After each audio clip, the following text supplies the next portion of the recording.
Бул аймак Куюлушуу өлкөсү деп аталчу. Бул жердин атар жыттуу абасы аңкып, күнү болсо күндүр-түндүр жаркырап, куштар тынымсыз сайрап, жыл бою көздүн жоосун алган кооз гүлдөр гүлдөп турар эле. Асман жакын болгондуктан бул жерде көптөгөн периштелер бар болчу. Жолоочулар асман шарынын көз уялтып жаркыраган дубалдарын көрүштү. Себеби ал алтындан жана кымбат баалуу таштардан жасалган эле. Периштелер зыяратчыларга курч тийген жарыктан көздөрүн сактоо үчүн күңүр тайнектерди беришти. Антпес алар сокур болуп калышы мүмкүн эле.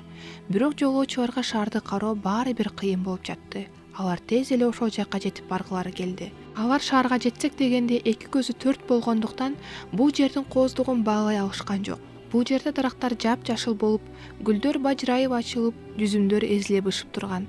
Зыяратчылар айланадагы кооздукка көздөрү тойгуча көз салып турушуп, жүзүмзарга кире бериште, дарбазанын оозундагы жүзүмчүгө кезигишип, Бул жүзүмдүктүн ээси ким болду экен? деп сурашты. Улуу падыша, ал бакты жана жүзүмдөрдү силер үчүн тикти.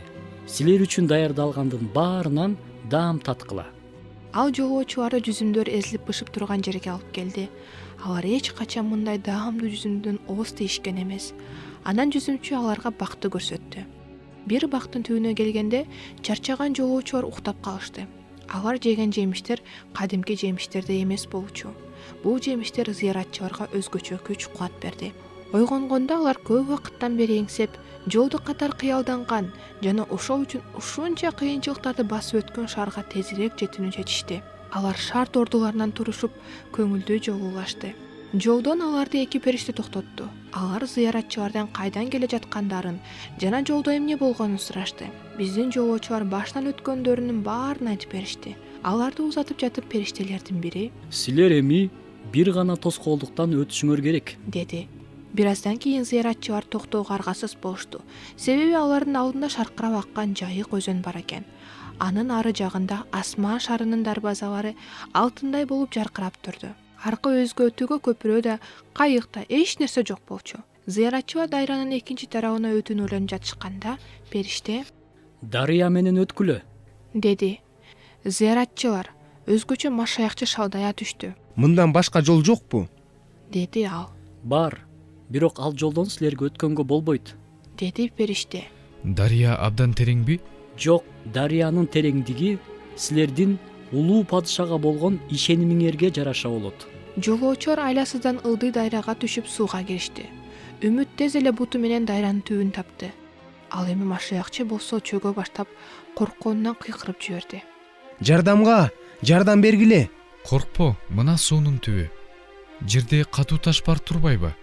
Бирок машаякчы коркуп ындынөчө түшкөндүктөн эч нерсе көргөн да, уккан да, ал тургай ойлонгон да жок. Мен эми эч качан асманды көрбөймүнбү? деди ал. Үмүт аны башын жөлөп кайраттандырганга аракет кылды, бирок бул ага жардам берген жок.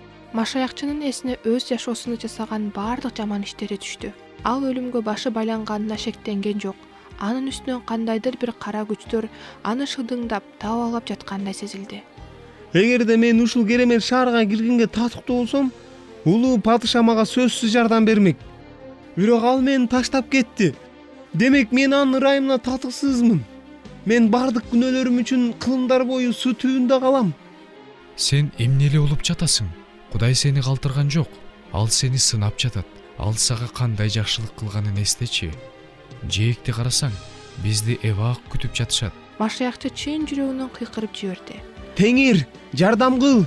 Ушундан кийин ал кичине жеңилдене түштү. Бирок дагы деле тынчтана алган жок. Ошондо анын досу бүт күчү менен: Кайраттан, сенин күчүң куткаруучуда, деди. Сеники туура. деди машаякчы ынанып. Ооба, ал бул жерде жаныбызда. Ал мага кел деп жатат. Мага кубат берет. Мени өлтүрбөйт. Анын буту суунун түбүнө тийип, досу менен катар ишенимдүү басты. Суу улам азая берди. Зыяратчылар жээкке чыкканда дарыяга алып келген периштелер аларды тосуп алып: Биз падышабыз куткаргандарга жардам беребиз. Эми биз силерди дарбазага алып барабыз. Асман шары тоонун үстүндө булут сыяктуу калкып тургандыктан жолоочулар периштелердин жардамысыз дарбазага жете алышмак эмес эле. Эңсеген жерге чейинки жолдун эң акыркы бөлүгүндө алар асман шаары жөнүндө сүйлөшүп жатышты. Силер периштелердин жана зыяратчылардын арасында жашайсыңар. эң маанилүүсү силер падышаны көрөсүңөр. Биз ал жерде эмне кылабыз? деди машаякчы. Падышага кызмат кылып, аны даңктайсыңар. Бул ушунчалык сонун улуу кубаныч. Убакыт сааты келгенде падыша өз душмандарын соттойт. Силер аны менен чогуу жерге кайтып, ага жардам бересиңер. Анан кайрадан бул жакка келип, жеткилең сүйүүгө жана тынчтыкка бөлөнүп жашайсыңар. Падышанын кызматчылары жолоочуларды дубалдын жанынан тосуп алышты.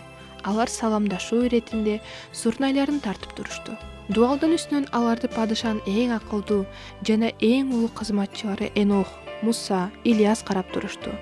Бериште салтанаттуу үн менен: Бул зыяратчылар алыстан, өлүм шаарынан келишти. Буларды улуу падышага болгон сүйүү гана жетелеп келди, деди. Муса колун сунуп машаякчы менен үмүттүн кымбат баалуу түрмөктөрүн алды. Улуу пайгамбарлар бул түрмөктөрдү падышага алып барышты. Зыяратчылар демин иштерине катып күтүп турушту. Бир маалда сөз менен айтып жеткире алгыс сонун үн угулду. Дарбазаны ачкыла. Жаркыраган дарбазалар акырын ачылып, зыяратчылар асман шарын көрүштү. Шаарды бир караганда эле алар башка түргө өзгөрүштү. Алтын көпүргө келгенде алардын жүздөрү нурданып, көздөрү жайнап кетти. Асман шаарынын тургундары аларга ушунчалык сүйүнүштү дейсиң, коңгуроолор кагылып, асман тургундары аларды тосуп алышты. Ырдашып, кубанышып, аларга алтын кийим, таажы жана арфа беришти. Машаякчы менен үмүт кубанычтары койнуна батпай: Кудайга даңк, улуу падышага кылымдан кылымга даңк болсун, деп кыйкырып жиберишти. Алардын артынан дарбазалар жабылганда, зыяратчылар өздөрүнүн асман шаарында экендиктерине көздөрү жетти.